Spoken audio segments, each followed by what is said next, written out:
Assalamualaikum dan salam sejahtera. Nama saya Akid. Hai semua, saya Syahmi. Dan saya pula Azra. Dan saya pula Haziq. Hari ini kami akan membawa anda meneroka satu proses alam yang sangat penting kepada kehidupan di bumi. Pernahkah anda terfikir dari manakah datangnya air yang setiap hari kita minum? Adakah air itu akan habis suatu hari nanti?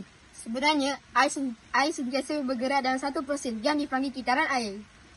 Kitaran air ialah perjalanan air yang tidak pernah berhenti dari laut ke langit dan semula ke bumi.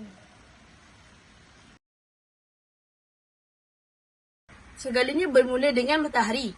Apabila cahaya matahari memanaskan permukaan air, laut, sungai dan tasik, air akan bertukar menjadi wap air dan naik ke udara. Proses ini dipanggil penjatan. Walaupun kita tidak dapat melihat wap air dengan jelas, proses ini berlaku setiap hari di seluruh dunia. Apabila wap air naik semakin tinggi, udara akan menjadi lebih sejuk. Wap air mula berkumpul membentuk awan. Proses ini dikenali sebagai kondensasi. Awan yang berada di langit sebenarnya terdiri daripada berjuta-juta titisan air yang kecil. Apabila awan menjadi tebal dan berat, titisan air akan jatuh ke bumi sebagai hujan.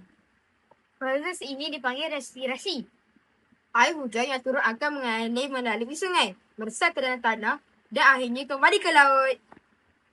Proses ini dinamakan sebagai pengaliran air atau pengumpulan air.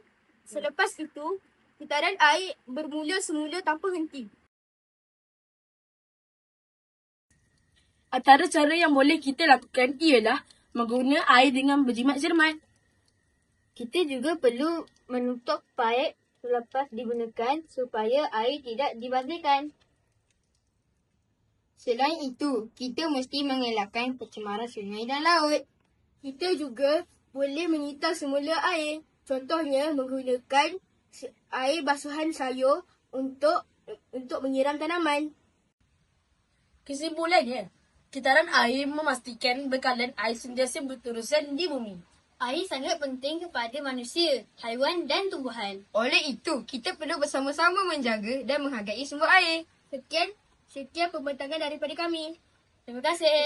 Terima kasih.